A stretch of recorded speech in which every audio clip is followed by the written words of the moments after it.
And Toastmonster has Druid, Mage, and Shaman, but his Priest has been taken away. So Priest and Druid banned respectively. Any thoughts looking at those decks? So obviously no Priest straight away from Lemon makes me kind of question what his strategy is, because obviously if you're not bringing what is pretty much widely regarded as the best deck in the format, you've got a pretty specific game plan as to what you're doing. It's looking like with Shaman and Warlock, maybe going for a very anti-aggro strategy, which could be working against Toastmonster, especially because of the fact that he banned out Priest, which is not an aggressive deck at all, leaving him with maybe a Tempo Mage and a Shaman, which he could do pretty good work with. Yeah, and Warlock is an interesting conclusion, of course. We've seen a few renditions lately that have come to surface. Naturally, we'd assume this would be Zoolock, I would have thought, but of course you do have the control variant that's there. There is the Meatlock, but I don't think that any of these players would be that wacky to bring it. We don't have anyone like Wacky Jackie in the Premiership who maybe would bring something like that. I don't know, what's your thoughts? It's pretty easy to beat the Meat. Yeah? So I think it's probably not going to be brought, if I'm honest. No, I don't think it will be brought. I don't think any of our players would be doing that on the Premiership this week anyway. Maybe in future renditions. Maybe later on down the line. But while you say it's Zoolock, I think I'm expecting some kind of a control Warlock is what we're more likely to be seeing. Control Warlock indeed. But we don't need to talk about Warlock at the moment. We have some lovely cameras available this game as well. Toastmonster and Lemon, both new additions to the Premiership. Welcome. I now can criticize your bedrooms for the rest of the season. What have we got then? We have a bed for Lemon. We have, what's in the background for Toastmonster? Is that deodorant? Adderall? Something there next to his television. But still not as well roomed as, who was it last week? Big Ben. Big Ben. Oh, what a room with the lovely companion cube, the Pac-Man ghost. He had everything. He had his Eminem jersey in the background. Is it Eminem? Eminem. Yeah. Yeah. Not Eminem, the rapper. Nor the Sweet, in fact. No, it was the team. But we are into game number 1. It's going to be Control Mage then against the Shaman, the Evolved Shaman, which has kind of stayed pretty similar since we saw the latest expansion. Of course, it does now have Thrall, the Death Knight, which is one of my favorite Death Knights, I think. But speaking of Death Knights, Froshlich Jaina is available for Toastmonster, and it's one of those cards that when you play it, you feel like you've won. Yeah, it's very important to get it down early on in this matchup, because although you have a lot of removal, it's only going to be answering, 1, 2, or 3 for 1 against your opponent, so it's not going to last forever. But if you are generating water elementals every single turn, it's very quickly going to be becoming too much for the Shaman to deal with. And I think that's basically the way I'm expecting this game to go. If it's anything like the Gunther Mage or Discover Mages that were very popular around on Goro, that was just an absolutely abysmal matchup for the Shaman. They really couldn't find any way to stick a board. And even already, Volcanic Potion and Polymorph, both of which are going to be really good in this matchup. Yeah, the Volcanic Potion tech, I'm going to say it's a tech because you don't see it every time in the Control Mage. It has been taken in and out. It's really going to be handy. It's always handy against anything that builds up a board, which Shaman specifically does. I guess the way that the Shaman does win this game, though, is with Double Gangster Evolve, Double Gangster into Thrall, or just building up a board in general and getting out of range of these big AoE clears that are available for the Mage. I mean, if you're going to be winning this matchup, this is a pretty good way to go about it as the Shaman, because against any controlling decks, having a Manatide Totem stick around for 3 or 4 turns gives you a real good shot at it. As you said, Doppelgangster, Eye of Blackpool, just getting the top end of the deck is really important, because then it's a little bit harder for the opponent to clear. Volcanic Potion on its own won't do it. It has to be something like Flame Strike, Blizzard, maybe Frost Nova, Doomsayer, none of which are actually available for Toastmonster. So if an Evolve is picked up in the next few turns, I don't hate Lemon's chances here. It's Lemon in an attic. Looks like an attic. You see the wooden beams there. Or it might be a cottage. It might just be a nice bungalow. I know that he's reported having internet problems before, so maybe he might live in the countryside. Rural area. Yeah. Might have lemon trees nearby. Maybe he got inspiration from that for his name. Aww. He's how I expected him to look as well. Nice young chap. Yeah. Long blonde hair. He looks a bit like a lemon. No.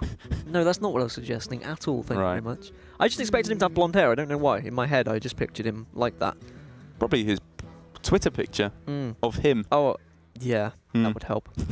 Toastmuncher, though, is having a good think about this this play. I mean, Volcanic Potion naturally, I think, is Volcanic Potion ping. I think I would lean towards, but you don't want to play your out straight away, I guess. It's just such a good card in this matchup. You really are just burning your trump card right out the gate, and I don't think you can really afford to do that against a board which is pretty unthreatening in terms of damage. Even if a Bloodlust were to come down on this turn, that's your opponent using up one of their best cards in this matchup, so you're not that sad even then. So I like being a little bit hesitant here, waiting for the Volcanic Potion, because maybe you pick up something like a Blood Mage Thalnos to use in combination with it, or another Volcanic Potion for a 4 damage sweep instead to help clear up some of those totems a little bit more easily. But for the moment here for Lemon, he can still keep a nice value line of play going. Hero powering every turn, which I like. Could go with the thing from below here to apply a bit more pressure. But I think I like going for the Manatide Totem, because just drawing cards every turn is probably even more valuable than the face damage. I like the patience as well from Toastmonster. It's something that you need to have when you are playing any control deck, but Control Mage specifically. You want to get to that late game. You don't want to blow your load too early, as you said. You kind of said trump card. That's what you said. You said it a bit better than I just did, but I don't like saying the word trump too often. Right. It's one of my like buzzwords. Yeah, makes me feel that way.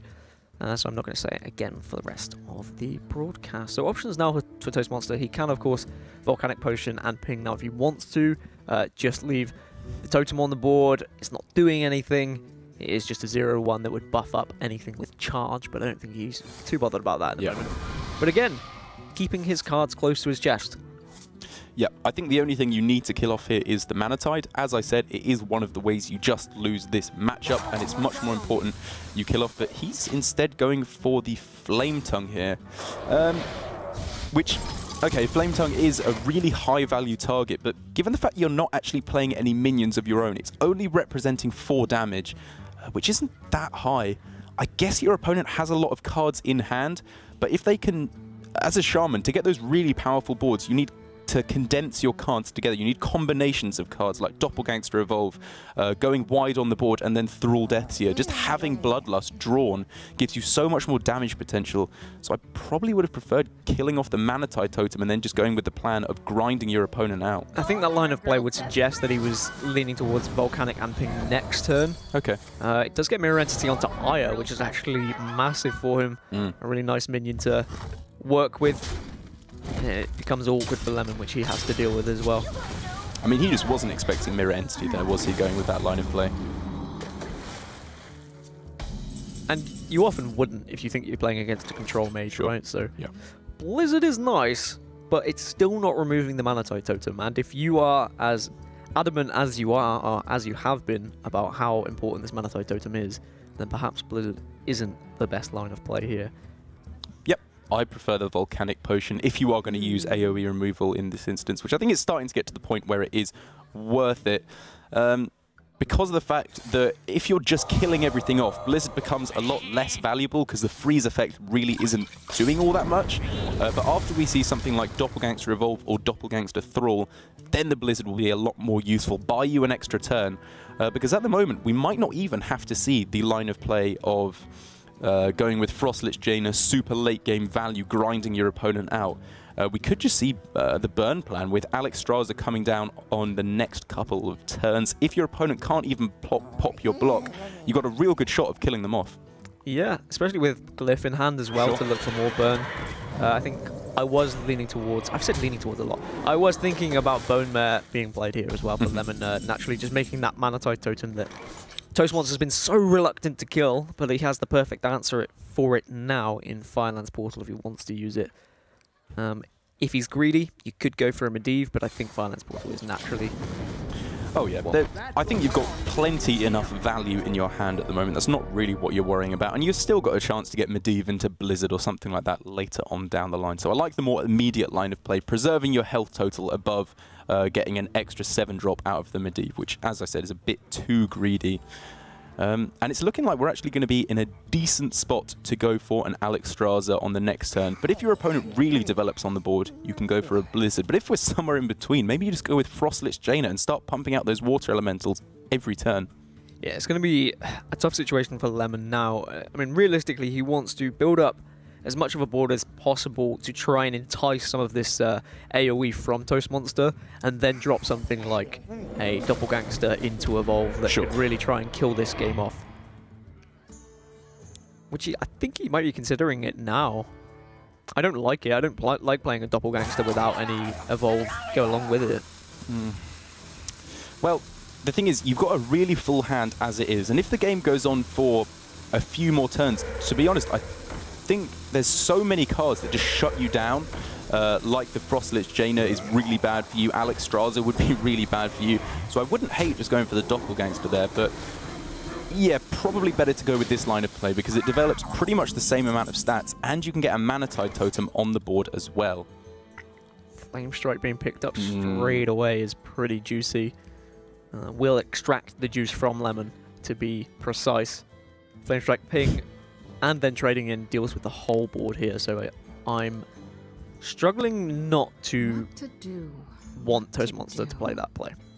So, the other things to consider, Alexstrasza to face is always worth thinking about, especially when you've got another ice block in hand.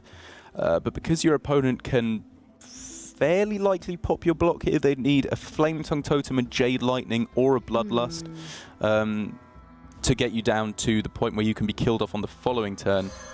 I wouldn't hate that, but going for the Frostlich Jaina here, given the fact that your opponent didn't play Doppelgangster Evolve on the previous turn, it's unlikely they're going to have it at this point. So the amount they could redevelop onto the board would be fairly low after you Flame Strike.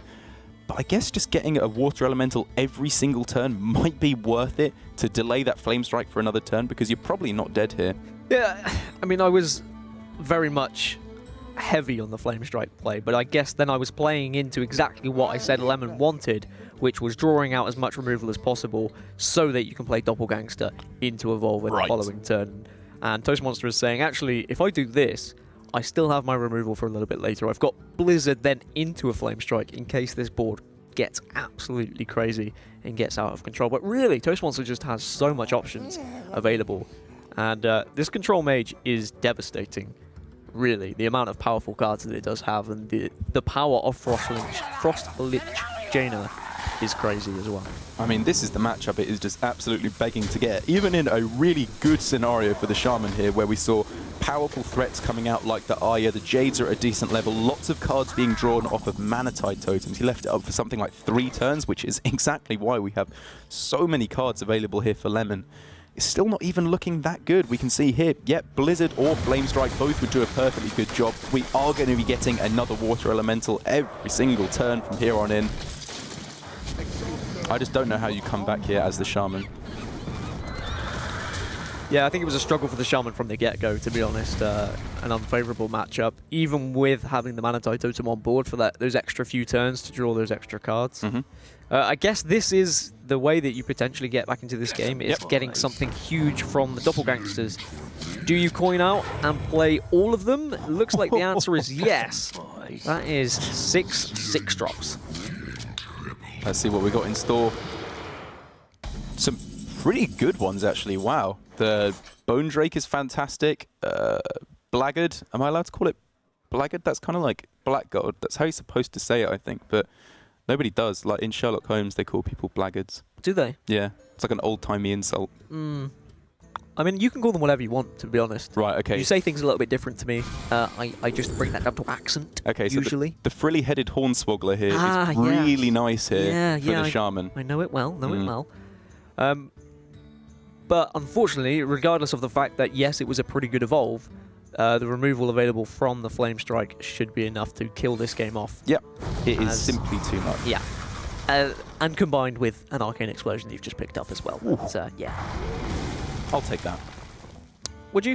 You're not playing, though, so you're not allowed to, I'm afraid. Gosh darn it. The only person that's taking it is Toastmonster, who actually, he's pretty unhappy with that play. I think Lemon's taking it here, if I'm honest. Yeah. Why is Toastmonster unhappy with that play? Is it because he didn't want to leave something alive because of another Evolve? Clearly, Thrall here can be played now, and this 6-drop can become a 8-drop, and then can become a 9-drop. Correct. 1 point to Derek Brown. Yes! Do points mean prizes? Yes, but the prizes involve naughty role-playing dances from me. You broke me once today, I have now broken you, so that is only fair. Yeah, okay, I could make another Nope. joke. Yeah, Yep. yeah. It's okay, we all have imaginations. So, this is the play. Basically, it wasn't a clean play from Toastmonster. It was a very good play, clearing off your opponent's real last push onto the board. But it left up a minion at 1 health, which can be evolved. You didn't generate your own water elemental on that turn, which you really do want to be doing every turn where it's possible. And it has led to a play like this where your opponent can go nice and wide on the board, but you picked up yet another fantastic option in the Frost Nova and Doomsayer. Great 8-drop, though. What, the Tortolan? Yep. Yeah, One of my not faves. so good. I think that's why Lemon was having a little giggle as well. But he's going to peel away from that moment and say, you know, sometimes you just have to accept that your evolve isn't going to be great. Yeah, can't be sour about it. You cannot. And Toastmonster, this is the thing, right? Toastmonster had this game won for quite a while now, in my opinion, but he's still milling about with his what's the best way to get back into this. And I feel like if he had just gone for the more simple play across the past few turns, then he might have been in a more comfortable position. You think it's fancy play syndrome? I do. I think it's on-stream syndrome, trying to do something a little bit fancy, overthinking your turns a little bit. Yeah. But I like killing off, okay, I was going to say, definitely kill off the 8-drop. You don't leave it to just die to the Doomsayer, because otherwise it can be evolved, and you never know what can happen in that instance. There is the devolve now for Lemon, so the Doomsayer won't be going off. And this is very well saved from Lemon. He has had multiple points where he could have used it to degrade, or devolve, sorry, I should say. I don't need to come up with another word. The name of the card literally is what it does. Yes. To devolve these water elementals, but he saved it for the Doomsayer, and rightly so. It's given him yet another push onto the board, to the point where if there's no removal or freeze from the mage, there's actually a pretty respectable amount of damage that can come through with Bloodlust into Jade Lightning. But even then, the lifesteal from all these water elementals bringing Toastmonster back. All right, you bamboozled me. Well done. We've had our first incorrect Darrock Toastmonster of the day.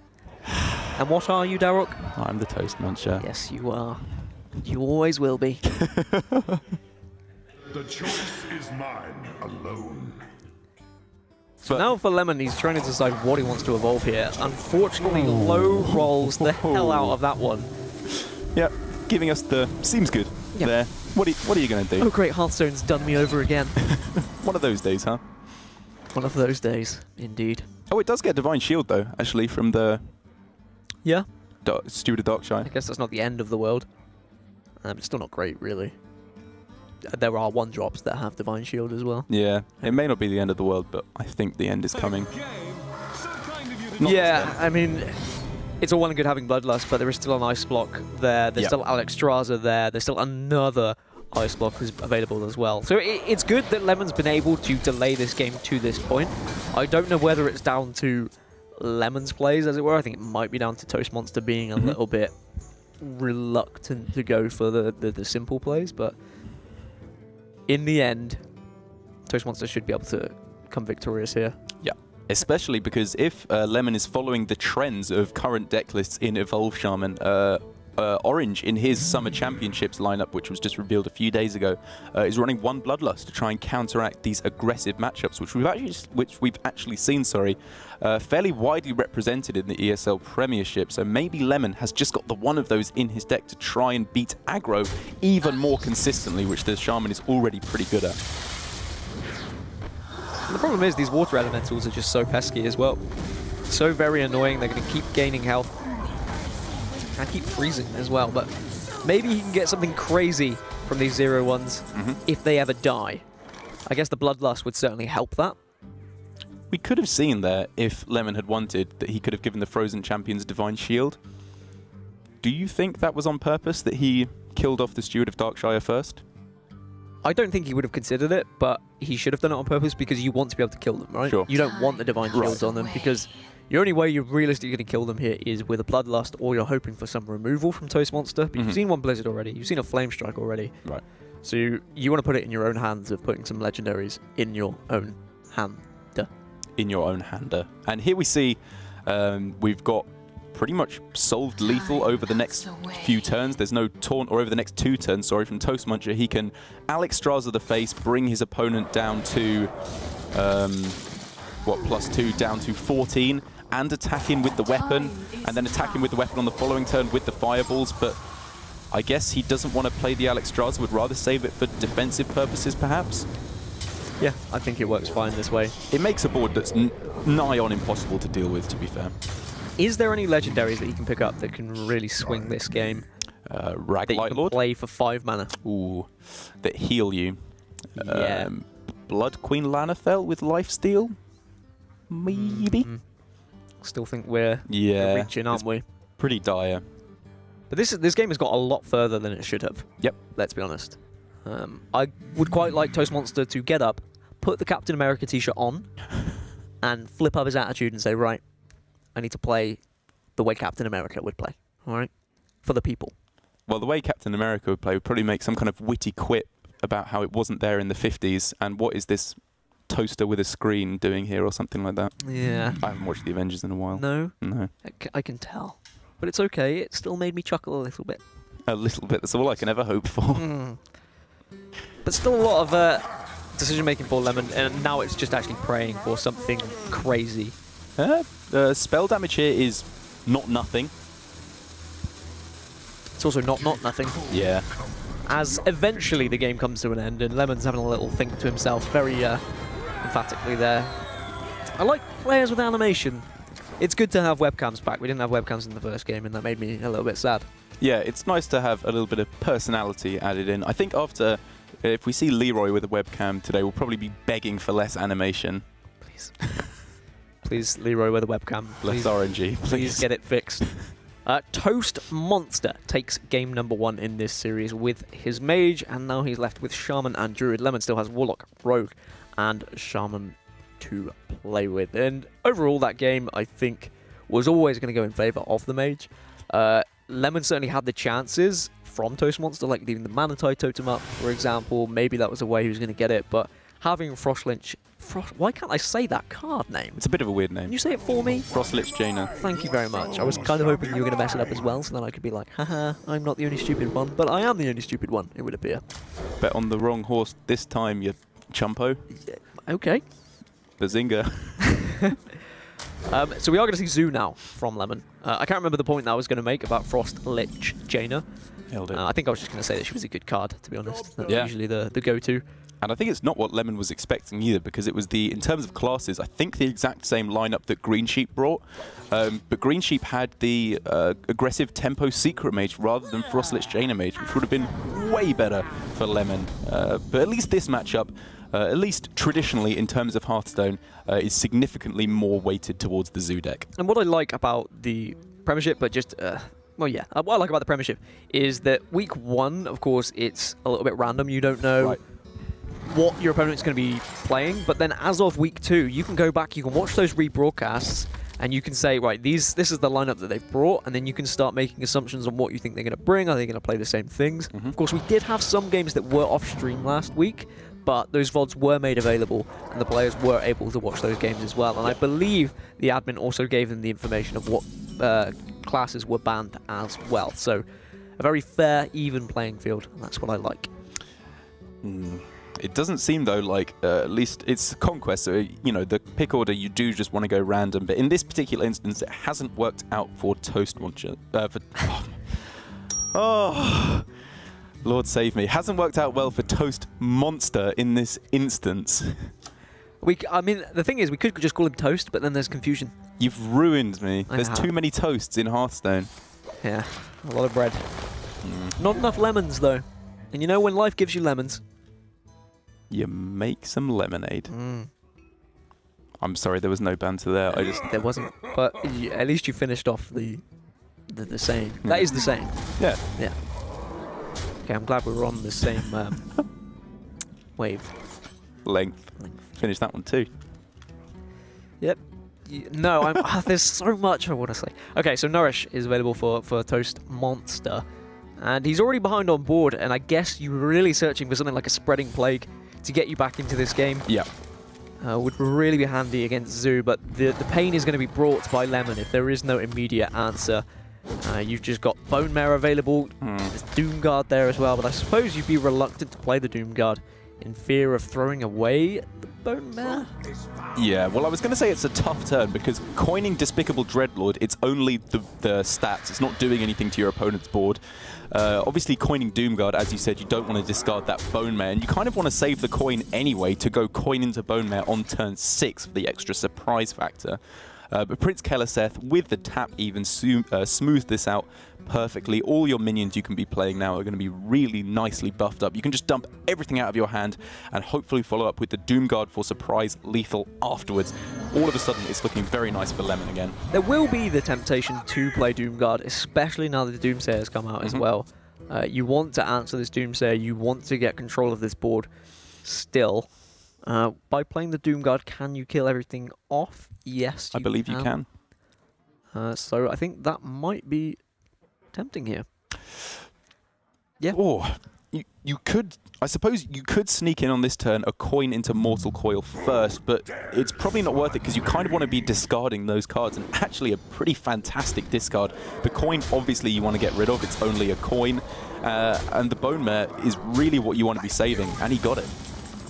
Yeah, favourable for Lemon. He wasn't having favourable evolves last turn, but now finally RNG is back on his side. Smiling upon him. Yes, Orange Jesus is there. Saying, hello, Lemon. Only hello, though. That's all he says, and then he buggers off again. Back off he goes. Yeah, back off he goes to sayonara. Annoy a streamer somewhere. Because otherwise, it wouldn't be fun to watch those streamers, would it? Yeah. Some streamers you want to see fail. Naming no names. No, definitely not. Were you expecting me to name a name there? Yeah, it's funny when Reynard rages. Oh, another Doomguard available there. I mean, this is more awkward now because now you've got rid of the coin. You've got rid of less. You've got less cards that you want to get rid of. If that makes any sense? Yes, it does. Yes. Ugh. It's got bigger stats. It's a 6/8 now, if that sweetens the deal at all. But if you look at Despicable Dreadlord, it actually evens out the trades really nicely with the Mortal Coil. Or I suppose you don't even need to go with the Mortal Coil. After you attack him with the Keleseth into the 3/3, the slightly buffed up Councilman into Fandral, the Despicable Dreadlord will blow up the rest, and you can very hopefully follow up into Bone Mare on the following turn. Yeah, I think the fact that you can trade very comfortably here and still keep a favourable presence on board is going to be good. You also don't want to overcommit to the board in fear of that spreading play coming down and being a bit of a nuisance. Right. Mortal Coil, yeah, I guess it's probably best just to cycle it, because I was thinking you kind of want to save it to go for something that's pretty good to discard, but that kind of has stopped mattering quite so much, because Ultimate Infestation here is the single best card he could get right on time. Right on time. I was going to sing a song there, but I realised it's a song that's not very popular. I think I actually know what song you mean. It's like a dance kind of song. Yeah. It just says right on time. I can't go that high, but no? I know, yeah. Yeah? I got that one. Okay. Do not touch my bell. Did you not learn from last week? Never touch another man's bell. Yeah, the bruises have not yet healed. And they never will if you keep doing it. I know the areas where the bruises are, Darrock. Yeah, because you hit me. Exactly. Memorize them. And a game that was looking to go a little bit out of control for Toastmonster is looking a lot better now, thanks to the Ultimate Infestation, which is... What do you know? Yeah, it's what it does, right? And actually, Mark of the Lotus is very handy to deal with this Councilman here. And suddenly, Lemon is now on the back foot. Having said that, though, he's got some really nice combinations of cards. The Bone Mare on its own is fantastic. Malchezaar's Imp into Doomguard, both of which are buffed up by the Prince Keleseth, allowing you to draw 2 cards while you make a 6/8 charger.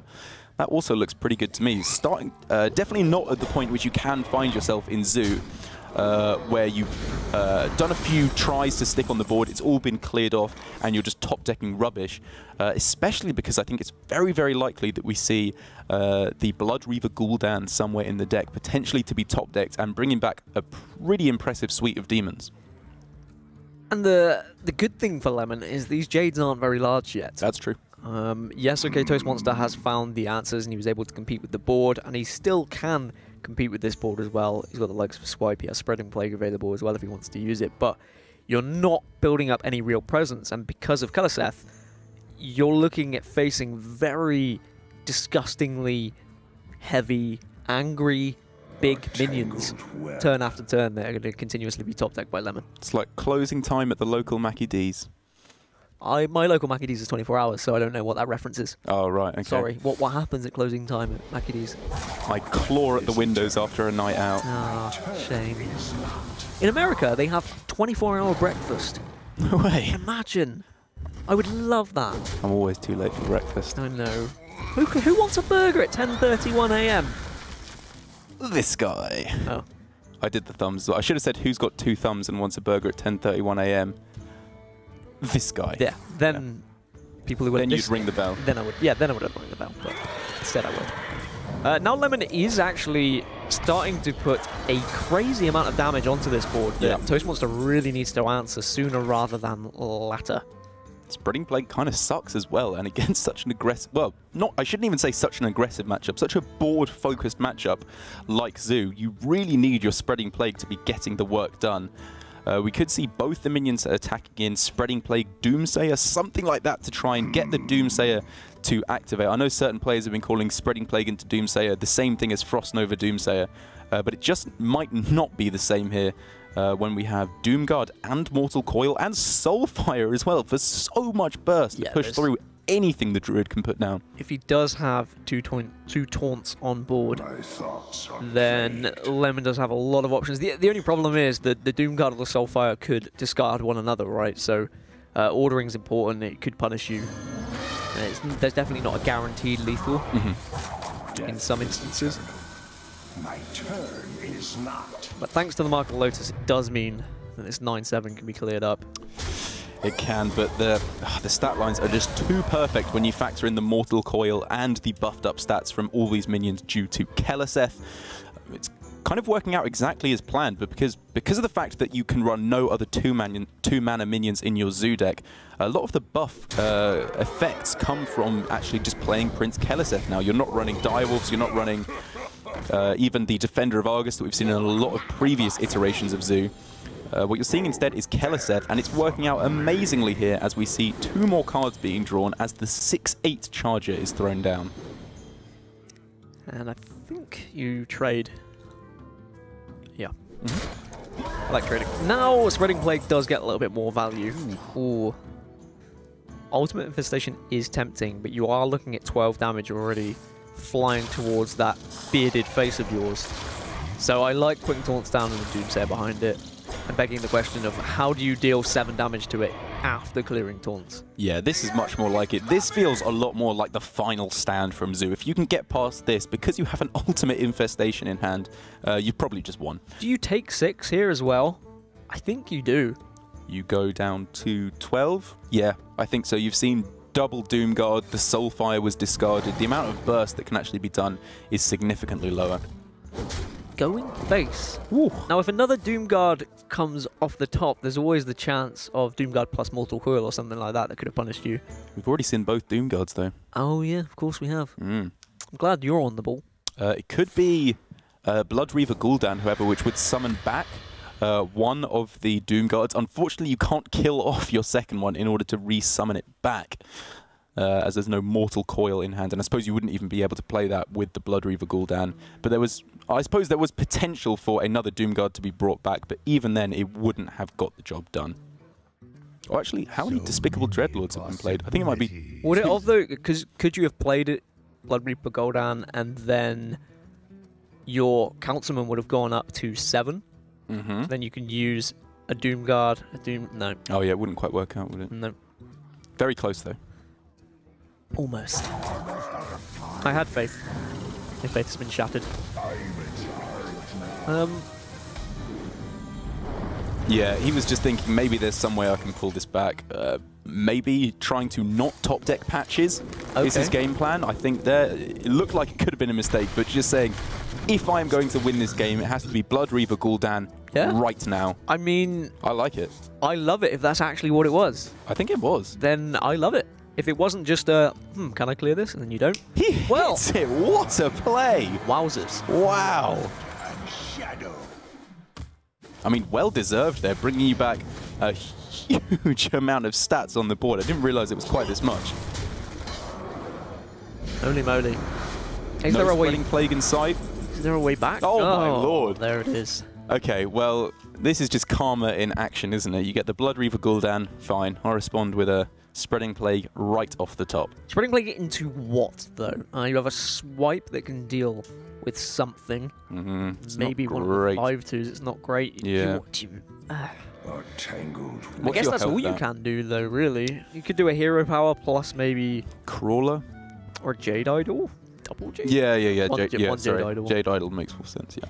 Get one Jade Idol ramped up. Get your one Jade Idol out. Did my West Country accent come out a little bit there, did it? Did a bit, my love. I apologise for everyone.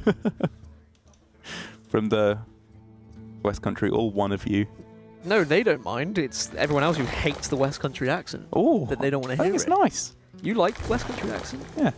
It depends. I was living in Bristol for a while, and the Bristol accent is very thick. Right. My turn is not. But yeah, this game has gone back and forth. I commend Lemon for that play of drawing out the patches to give a better chance for Really nice spot. for Blood Reaver, if that was what he was doing, and I think we can give him credit. He's a good enough player to make that kind of call. But now Toastmonster has been able to reply with the Spreading Plague.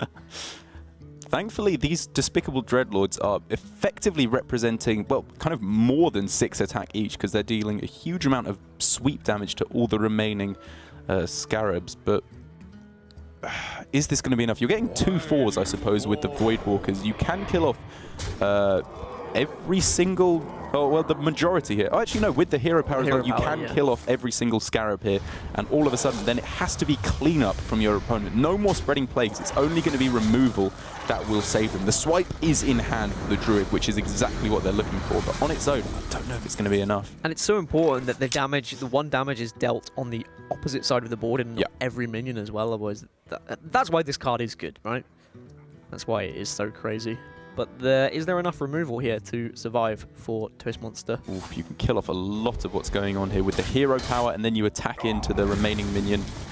I think this might be still going to Toastmonster after some disgusting draws on both sides. Yes, you can hero power into the Voidwalker. You can then kill off the Doomguard with your 6/4. And only 5 attack left on the board for Lemon here. There's not really much else now left for Lemon either. Yeah, we've seen 4 Doomguards this game. There is the Soulfire, which is basically one of the only burst options left here, because obviously Power Overwhelming has been rotated to the Hall of Fame. Hero power every turn, although it's way better than the Druid's hero power, in terms of actual damage to face, it works out even with the healing up each turn. I guess this is one large, pretty decent push for the boards because of the Keleseth, so maybe this is enough?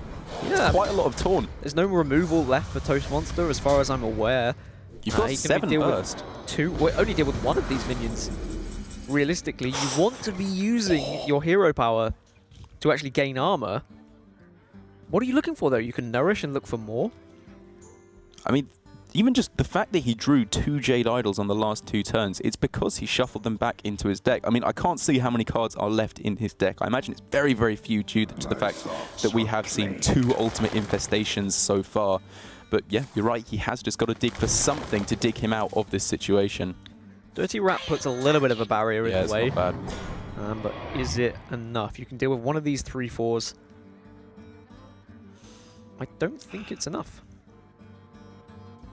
You still got plenty of power left on there for Lemon, this goes combined to the zoo. with the Soulfire and combined with the hero power as well. Toastmonster has to gain a little bit of armor here rather than use it to clear. So in a very swingy game that at sometimes looked like it was Toastmonster's game, sometimes it looked like Lemon's game, it really all comes down to that. I mean, I say it comes down to that play of getting rid of the patches, but I mean, theoretically, the patches could have been at the bottom of the deck anyway. That was the coolest play. That was the coolest play, yeah, for sure, as Lemon evens it up 1-1 with his Zoolock in a very cool way, in a very cool manner. I mean, it's a good spot by you, actually. I'm just going to do this for you. There we are. Thanks, buddy. There we are. Someone's got to help. I had it till then. Yeah? Yep. You almost... Don't have a go at me in the group, Raven. Yeah. Simple things. God's sake, Darok. But yeah, very cool that he went for that play. Okay. Hello. Now it's a disco. Simple things. Why did that just happen? It's like we had a power outage ever so slightly. Lemon's left with his rogue and his shaman. Toastmonster left with his druid and his shaman. But are we confident that he meant to do that? Get rid of another card to give himself more chance of getting Blood Reaver? Yeah, I think we've seen enough from Lemon. Even if you just follow his Twitter, the amount of times he's got very high legend. He's the kind of player who would just be spotting those things because he used up his whole turn.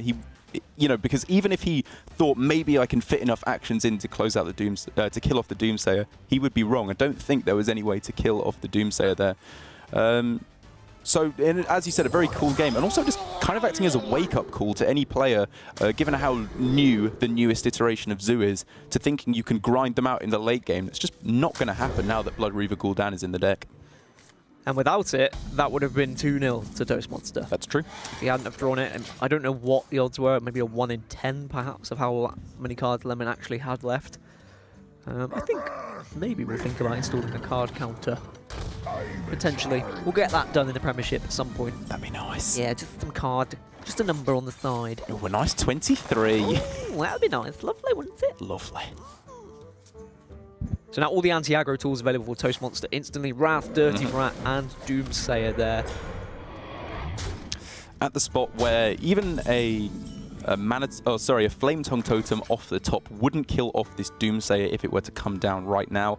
We could see the Dirty Rat in addition to that from Toastmonster, because, I mean, if it pulls out Aya as kind of the worst case scenario, as the biggest minion you can pull out, it's still, the Doomsayer is probably still going to be surviving. It would have to be something like a Devolve to get rid of it, which would be pretty devastating, I do have to admit. But to be honest, if you are going to be going for Dirty Rat in the early turns of this matchup, in combination with the Doomsayer, it feels like the time to do it.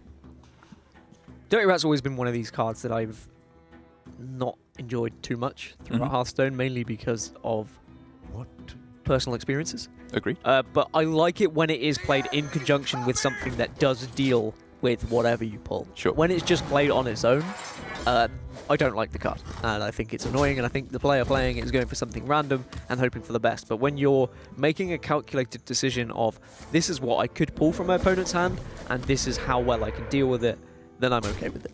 Yeah, as long as you have a contingency plan for when everything goes wrong. If you just play it and then go, oh, I pulled Tyrion. Yeah, concede. Yeah, God. Yeah. Hate this As long as your plan isn't Dirty Rat into...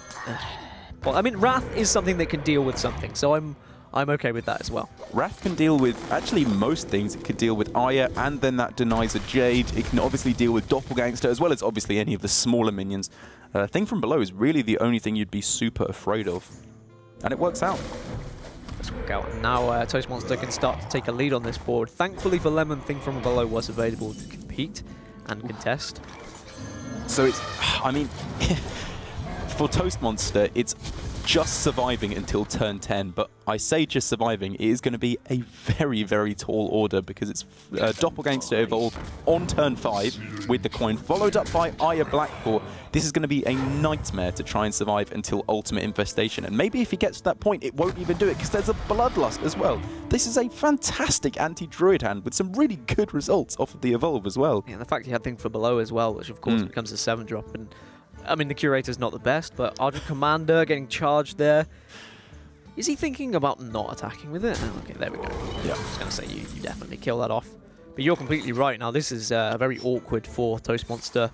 He can do what he can to try and stay alive. Maybe even use the Mark for the Lotus here just to put the Dirty Rat a little bit higher.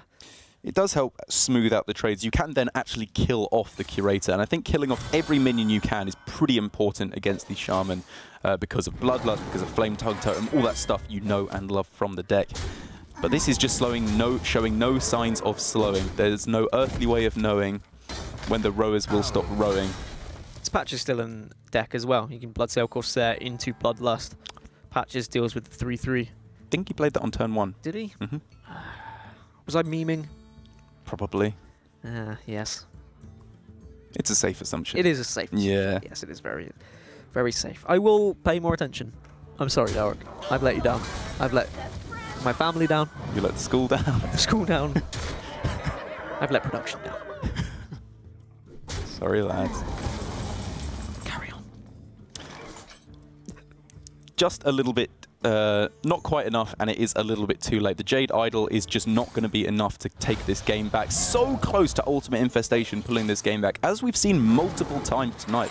For the Jade Druid, it has not been the plan of going for a glorified face deck and curving out perfectly with the Jades. It has been ramp, ramp, ramp into Ultimate Infestation, but that just hasn't worked out here. Bloodlust is going to close out the game with a fantastically played game by Lemon, because this was no accident that he ended himself up with a really powerful mid-game. He kept Aya Blackpaw off the draw, so he knew this is how you win this matchup. You don't go necessarily all out on the early game with a whole bunch of small stuff. You just need power drops around turn 5 and 6, and he kept it. He did pretty well. Pretty good. He kept his lemons. Life gave him some. What's that? Lemonade. Okay, I'm glad you clarified. I was a little bit worried about that. Never do that action ever again in front of me. Why are you rolling your eyes?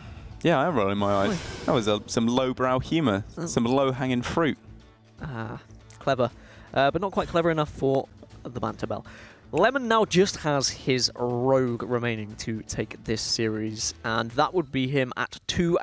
Toastmonster would fall to 1-1. As I have previously stated, both of these players are new to the Premiership, so they would be very happy to go to 2-0. And especially when we've got such incredible players in this Premiership, the UK Hearthstone scene actually is growing and growing, and we've got players that are even performing on international level, and that's what's great about UK Hearthstone. The real mix. New names. It's the perfect kind of tournament. This is what I say. It's exactly what you want. New names and old names. Like, as you said, Lemon and Toastmonster really starting to make a name for themselves. Not the name that Toastmonster wanted, but he's getting a name nonetheless. Yes. I'm sorry. But he does have Galactic Crawler, which is, of course, always fabulous. And there are a lot of pirates around at the moment, and that's why we see so many Galactic Crawlers being teched in. Less of the Hungry Crabs nowadays, because, of course, Murlocs are just not used as much. We do still see Murloc Paladin a little bit. It still works. It's just not as good. I mean, because it's only really one deck that really uses the Murlocs, it has to be really highly represented in order to bother putting the crabs in. There are certain decks like the Aggro Druid and Hunter that can make slightly better use of it because of the fact it's a beast, but as you said, it's just not worth going for it when there are so many rogues and still a spattering of pirate warriors and shaman thrown about in there as well. Toastmonster wants some new socks? What's going on? No? Ah, new t-shirt. Oh, socks. Socks it is. Cold feet. Toastmonster, clearly. Yeah. Why is he playing without socks on? That's the problem. The absolute mad lad. That is the problem. Put your new socks on, you'll be alright. Maybe you can get back into this series. We're going to see perfect top decks and perfect plays throughout the whole game now. He's got his lucky socks. Nice warm toesies. Yeah. He said, I tell you what's gone wrong here, lads. Give me lucky socks. Let me sit you down, lads, talking to his toes. All 9 of them. Don't even know what the joke there is. Neither do I. So that's good. Let us know in chat what you think. What on earth Dan is going on? Chat, I've given up at this point. They've already muted me. Yeah, only me though. There is an option. Production installed it to mute Dan Gaskin. Just a big picture of my smiling face. So they just think you're Gaskin alone, which would probably be a lot better. We'll think about that next week. But on turn 6 of this game, or turn 5 actually, sorry, because of the ramp, things looking fairly even for both players. If things do start to fall out of shape for Toastmonster, he can go for the Spreading Plague into Doomsayer. It worked for him pretty well against the Zoo. He lost in the end, but it gave him a good chance of coming back in the game. But with so many fantastic removal and buff options for Lemon, I don't know if those Doomsayers are going to be sticking. Yeah, it's whether you want to save your removal for the chance of a Doomsayer coming out. I mean, there is the temptation here to backstab into our Spine Slayer just to get the insane amount of tempo and have this board control. I mean, what are the other options? I guess this is potentially the best option. You could Deckhand and South Sea Captain as well. I mean, it's just the best on-curve play here because it's kind of weird because the Rogue actually runs a lot of 5-drops. You're often seeing 2 Scalebanes or Hydras, always 2 Vile Spines, and nearly always a Leroy, which is, you know, 5 5-drops, but only 2 of them are actually really good just on-curve plays. So we're having to see a fairly unoptimal use of the Vile Spine Slayer. But the thing is, you could save it for a 6/6, 7/7, 8/8 Jade, something ridiculous like that. But if you're at that point, you've probably lost anyway if you're not just pushing for lethal. So I like once again, pushing the tempo, making sure you're ahead on board so that you can guarantee yourself that bone mare to stick and hopefully make a minion that the druid just can't deal with. So for Toastmonster now, there is always the option, if he would like, in dirty ratting into Doomsayer, saying, yes, okay, there is a very high chance that he can clear this Doomsayer, but then the following turn, he'll have quite a big board, like in Spreading Plague into Doomsayer. Then that clears everything, then you only have one more turn to wait before the big ultimate infestation drops. Yeah, it's kind of a tough turn for the Doomsayer. Oh, it's kind of an awkward turn for the Doomsayer to actually go off on, because as you said, if it survives, then fine, you can clear up with the Spreading Plague afterwards. But if it goes off, you have really nothing to do on the following turn. It gets you that little bit closer to ultimate infestation, but I'm not sure if that's actually worth going for. So now there is the possibility of clearing the Doomsayer here for Lemon. Salty Captain, Deckhand, and Hero Powering can deal with it very comfortably, but then that plays into the plan of Toastmonster, if that was his plan of Spreading Plague into Doomsayer. If he would like to do that. I mean, there isn't really any other options at the moment. That's all he has got available. And it all becomes a little bit more tense as well when you are one game away from losing a series. This is where basically the throwing down of the Vilespine Slayer becomes a lot more, I don't want to say questionable, because I still think it was the right play, especially given that we've already seen one Doomsayer. But it becomes tough. Like, you really, really want that Slayer for this Doomsayer. You haven't activated the Blaze Caller with an Elemental on the previous turn, so that can't be killed off. I think this is looking to be a clear board.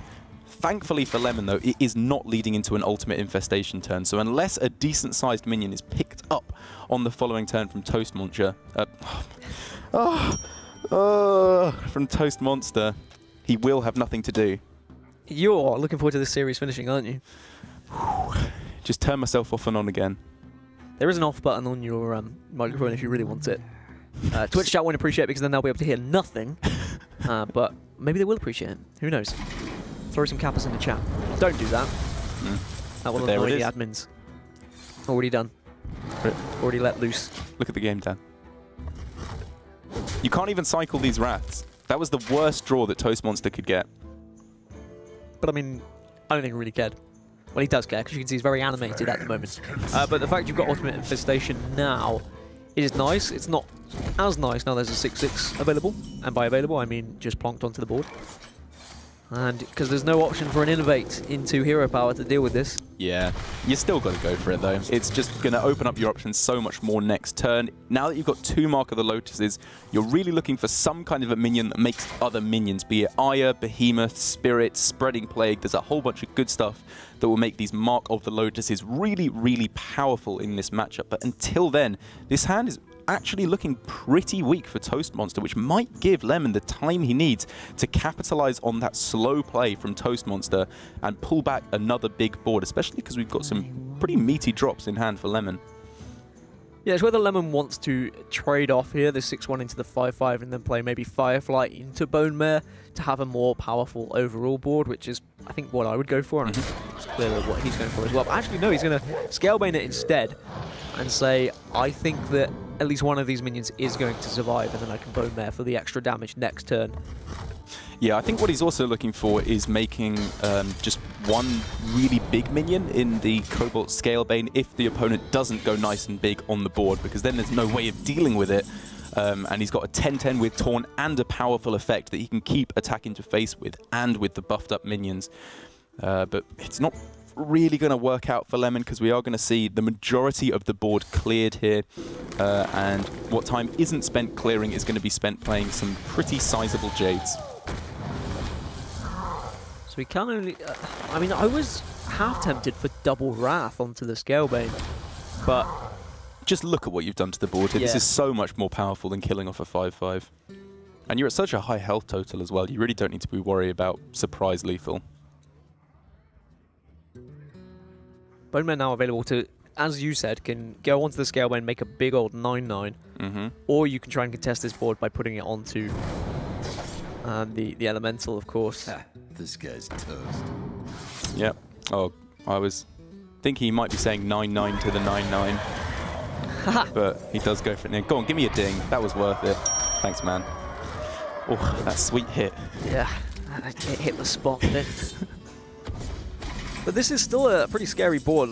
Thankfully, because Toastmonster didn't go for the double Wrath, he does now have a Wrath to deal with the 6-3 as well as the 9-9 if you would like. And Lemon is all out of juice. And for Toastmonster, it's just a case of damage control, getting this board back, because the reload potential for a Rogue really isn't that great. Yep.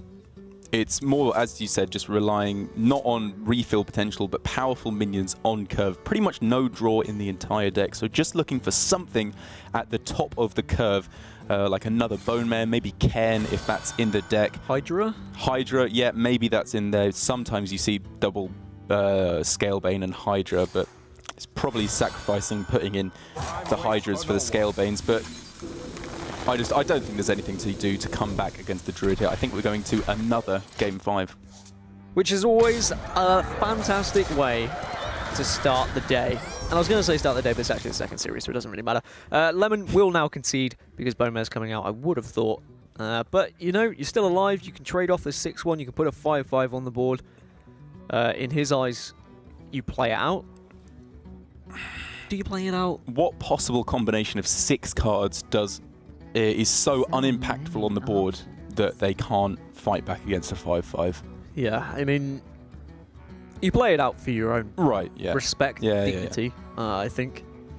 And camera time. That is a face that needs to be on camera. Really I'll give you that. Yeah. Pondering, though. I think he's having the thought now of, how do I win this game? And what is there that can win the game? If he was, let's say, okay, one of his best top decks is Hydra, potentially. Even that, yeah, it's awkward. Well, yeah, he has lost this game, but as you said, from his point of view, maybe there's, you know, maybe Toastmonster is running Innovates in his deck, which some players have been experimenting with, and he's got a whole bunch of nothing, but obviously that's not the case. This is game over. Game 5, Toastmonster, I believe, with just his Shaman left up against the Rogue from Lemon. Shaman versus Rogue, then. Any personal experience with this matchup in the current meta? Of course, it's the Evolve Shaman versus Rogue. I've actually found the Shaman to do pretty well against the Rogue in this instance. I think you've got a couple of game plans that can do pretty nicely against the Rogue. If their starting hand isn't too powerful, maybe you can get a couple of totems to stick, like the Primal Fin or Manatide, to start generating some value. But if that doesn't go through, if they have things like Backstab and SI7 Agent to clear them up, maybe just going all out on Doppelgangster Evolve as early as possible. And we've seen from Lemon's play earlier on that he is not necessarily a player who sticks too heavily to curving out 1-drop, 2-drop, 3-drop. He can see a few turns into the future, or sorry, from Toastmonster, and go for the more late game potential. But this looks like a Rogue from Toastmonster. Sorry, which is why I stopped making sense at the end there. Yes, it is a Rogue, not a Shaman. But yeah, again, I think that's just like a graphic error or something. A ban mistake. There was a Shaman, there wasn't there? There was, but this changes things. It does change things. Especially when both players have got stunningly good hands. Lemon has not only stunning hair, but he also has Kaliseth into Shallow Step into Kaliseth. And it's who can make their minions bigger, and Lemon is winning that race. He is winning that, and I think it's probably going to be pretty much over for Toastmonster, because I wouldn't be surprised to see a Backstab in combination with that. There's no Edwin at the moment, and you still have a way of activating the SI7 Agent with the coin. But as you said, no matter what, I would be very surprised if Kaliseth and Shadow Step does not come down on this turn. Especially because you have, on the following turn, South Sea Deckhand with the ability to pull out the patches as a 3-3. It's going to be a board which is pretty difficult to lose.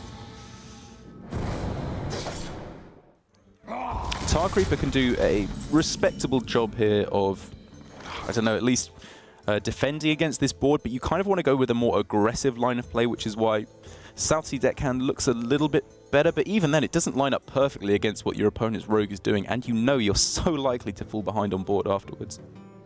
Yeah, I mean, Toastmonster already in a sticky situation. And a crummy situation. Yeah. Maybe he should be a Toastmuncher rather than a Toastmonster. Maybe he should lick up them crumbs. It's a crummy situation. It is, yeah. Yes, I get the fact that Toast has crumbs, Derek. Good. Because you weren't on the floor laughing. I think you're the kind of person that probably eats toast in bed and gets crumbs all in the sheets, aren't you? Admit it. You're a toast muncher in the bedroom. So many options. I admit it. I concede. You're correct. This is going to turn into one of those horrible Hearthstone copy pastas, isn't it? What, toast muncher? I am a toast muncher with your face. I tell you what, I have a subscription button on Twitch, and I have one emote only. I am going to make your face an emote, just so I can drop into a stream now and then and say, I am a toast muncher with your face. Done. It's going to happen. To be honest, I'd be honoured for someone to even think of me, even if it is as the toast muncher. I think of you regularly. Thanks, boy. It's okay. Speaking of thinking, Lemon is having a good Doing old think that. after... I mean, this is the problem, and I say problem with Keleseth, is that you can just win games if you can drop it twice because of Shadow Step. It's crazy nuts. I mean, people will complain about how crazy Barnes was on 4, but actually, it's disgusting how it's affected Hearthstone. Yep. In both a positive and a negative way. It's positive because I like to see new cards come into the situation a little bit later in the meta that weren't necessarily spotted straight away. But we do see a lot of players concede on turn 2 when Keleseth comes down, and I think that's wrong. It's really close to the mark in terms of design, because any card that kind of shapes the way you build your deck is really cool. Like, I mean, Reno Jackson, everyone kind of hated it towards the end. But it was a cool idea. You know, it spawned a whole bunch of new different types of decks that we're still seeing the legacy of today with Kazakus Priest. But just the fact, as you said, that it's such a blowout victory on turn 2, and you can high roll so massively with Shadow Step. Yeah, I don't like the way it feels, if I'm honest. Toastmonster, it's not the end of the world. He did get a Keleseth of his own, and with that, he has been able to contest this board. And actually, Lemon's not drawing anything too significant. And if Toastmonster can build something up, drop a Bone Mare on it, it's not the end of the world. There is still chance for him to win this game. Lemon could still draw badly. It's certainly not over. Yeah. I mean, I was talking as if it was over. Of course it isn't. Vilespine Slayer now can be used in conjunction with Flame Elemental Coin and really start hammering some pressure now. I think that's the important thing to remember, because if you're expending so many resources on Keleseth and playing it again in the early game, you can find yourself in these situations where, you know, you do feel like you're really behind on cards. But that Vilspine's a 5/6. That Blazecaller is an 8/8. So I would have been tempted to Elemental Coin Slayer this turn until I saw the Blazecaller, and now I'm slightly reluctant to do so. I may even just drop... if I were Lemon, I think he should drop the Vilespine Slayer just on its own, naked here. Because then you've got a potential Flame Elemental into something else, and then you have the follow-up of Blazecaller then. I think if you're not going to play a comboed Vilespine, you probably just go with the Flame Elemental on its own, leading into Coin Blazecaller next turn, yeah. You are giving yourself a really weak turn, and you're leaving a minion up on the board. But it's going into turn 6, so your opponent isn't going to be playing Bone Mare on it quite yet, so you don't need to worry quite so much about clearing off the board. And it leads into such a ridiculously powerful play on the next turn that you're just going to recover any tempo you lost twice over. That's metric units of tempo, by the way. Rather than... Imperial. You got there. Thanks, I forgot for a second.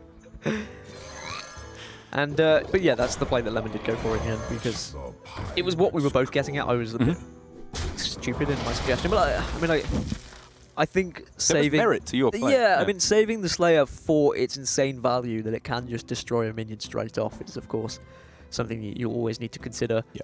But this 8/8 Blazecaller now can be tossed onto the board and combined with, of course, your hero power to just deal with whatever you want. Actually choosing to take down the captain, I think I like this. You know, when it's on your opponent's turn, obviously the Tar Creeper becomes less powerful.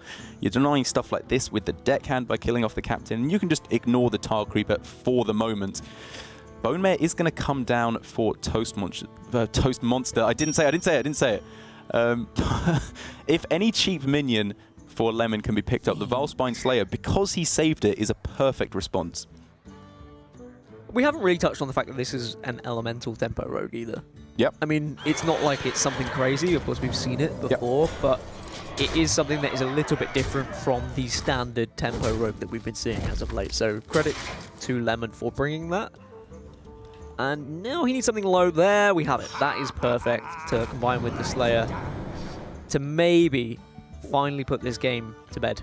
That Eye of Blackpool's pretty juicy as well. This is looking to be a very high kind of value hand from Lemon, which is really what you're looking for in this kind of an instance, because if you can clear up the board from your opponent, which we can see the vast majority being done here, your opponent won't be able to win back the board, and hopefully they won't be able to deliver burst lethal. But Leroy off the top would in fact do it, and are we there anyway? That's 7 damage, add 2, not quite, but Leroy off the top secures it!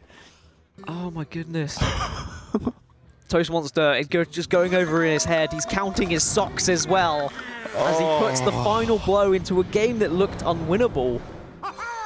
But he got the draw he needed, and he wins the series 3-2. It will be Toastmonster who's going to go 2-0 in this Swiss, rather so than Lemon.